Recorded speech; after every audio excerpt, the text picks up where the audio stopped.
Hello, everyone. This is our first episode of Finding the Truth on Fridays. A few weeks ago, we put together a statement on George Floyd's murder, put it on our website and our Facebook page. We hope you read it, hope it motivated you a little bit or made you think. But we also know a statement is a one-time thing.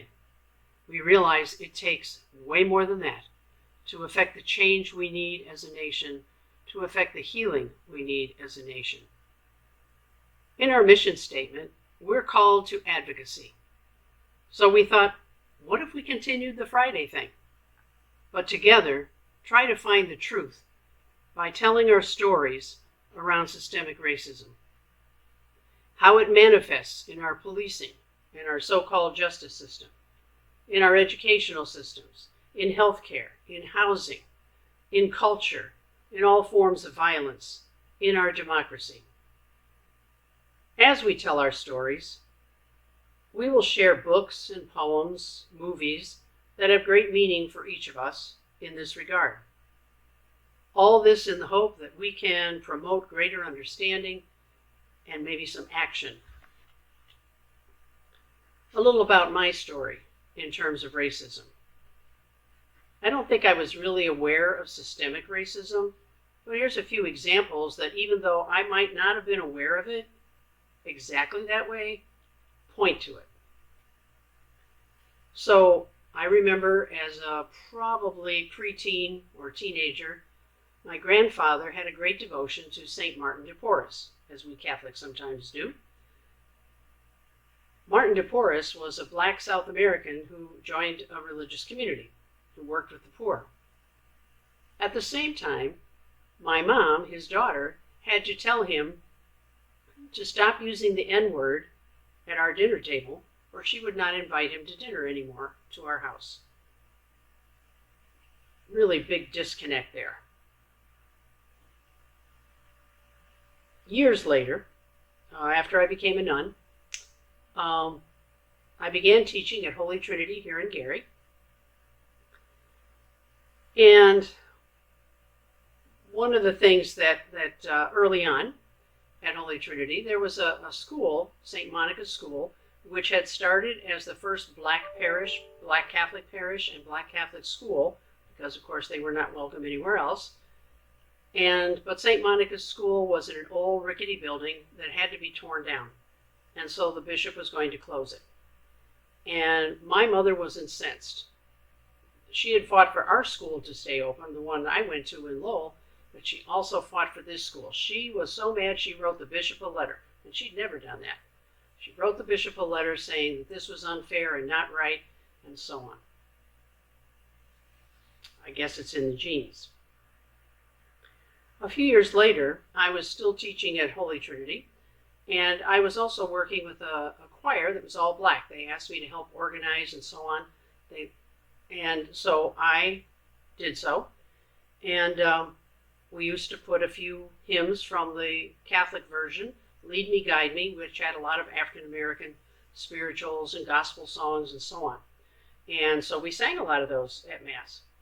And the priest that was there at the time asked me the question, why do we always have to sing those songs? That's their songs. We need to sing our songs. And I said, well, they are our songs. I mean, they're Catholics too.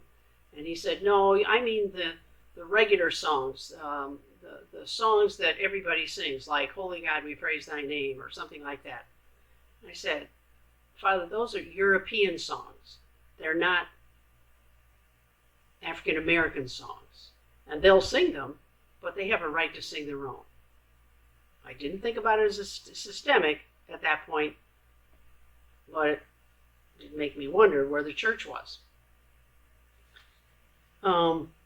In the 1980s, while I was still at Holy Trinity, I visited a friend's family in North Maryville off of 57th, and a black family had moved in maybe a week or so before I visited, and then the day before, they got a letter from a realtor, a local realtor, who asked if they were interested in selling their home. That was my first experience of using fear to move people out of neighborhoods and redlining and all those kinds of issues around housing. My friend's mother was incensed because it didn't bother her that somebody moved in next door, but she was incensed that the realtor would take advantage of that. My last experience at Holy Trinity that I want to share is when my mother died in 1991. I was put in charge as the eldest of her funeral. We had it at St. Anthony's in Crown Point, where she had been in the nursing home for a while. And I brought the choir that I'd been working with all these years, all black choir, brought my 8th graders to sing a song. And we had a wonderful, wonderful, beautiful sending home, homegoing service. And then we went to 12 Islands in Crown Point for the repast. And I invited my choir members and my 8th graders and whoever, and we all were eating there together. It was great, I thought. My sister was sitting with a cousin of mine and my uncle, my mother's only brother. And unbeknownst to me at the time, they asked her who invited those people. And thank God I did not hear that at the moment. I don't know what I would have done, but when she told me afterwards, I was furious. Those people. So I've experienced racism, but now working at Sojourner Truth House for 23 years, slowly, I'm a slow learner, I guess, I began to see the cause of racism more clearly. And that is white privilege, white supremacy. And even in my 70s, I'm learning. I've seen the videos of police brutality. And I think the thing that got me started on understanding white privilege more and white supremacy was the Laquan Daniels video. 16 times shot in the back by policemen in Chicago. That video is etched in my mind. And so I began this journey of understanding more deeply what I'd been experiencing all along. And I guess I was so comfortable in my own little cocoon that I did not follow up on things before. So I became aware of white privilege. I followed my former students at Holy Trinity, followed them on Facebook as they grew up and became adults and had their children and grandchildren, and all their experiences, especially with all the videos we're now seeing of all this police brutality around the country, and their comments and the articles and so on that they shared. I've begun to read books. I've begun to educate myself. And, I never heard or learned about the massacres in Tulsa or Axe Handle or Rosewood. I didn't know about the terrible extent of Jim Crow. I saw newspaper articles about it and so on, but I didn't really know its extent or its horrible effect. Nor did I really study or learn about the lynchings, the over 4,000 lynchings that we know about that have happened in this country. That wasn't in any history book I studied, from grade school all the way through college. But because it wasn't in my experience, didn't make it any less real. In fact, I have learned that it is true that history is written by those who have the power. And that is those of us who are white in this country. I'm learning now in my 70s that the truth is not as rosy as the glasses of my white privilege led me to believe.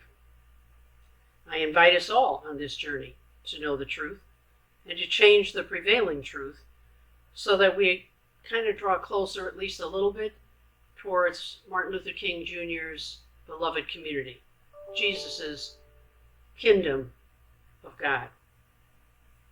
I'll leave you with the question that I heard when I got familiar with a woman named Jane Elliott, who from 1968, at the death of Martin Luther King Jr., began becoming an anti-racist educator, especially working with white folks, but working with everyone across the world. And one time, I saw a video of this recently on Facebook where she was in front of a big crowd of white people. This was a number of years ago. And she asked them a question, and I'm paraphrasing here. A simple question. How many of you sitting here? And so I ask you, especially my white friends, how many of us sitting here would want to trade places with a black person today? Raise your hand. She asked them to stand up. Nobody stood up. I don't think anybody out there is raising their hand. So she said, you didn't understand my question. I said, how many of you would want to be a black person today? Stand up. Or, in my case, raise your hand. Nobody stood up. And what she said to them was, see, you know. You know you are privileged. And so now I realize I'm privileged. And I want us to think and pray about this and talk about this with our families as we proceed with these Finding the Truth on Fridays. We'll have staff, and I hope board members and other members of the community perhaps, telling their stories, black and white, sharing our stories so that we better understand each other and maybe take some action that's been long overdue. I pray that happens. So I say, see you next Friday.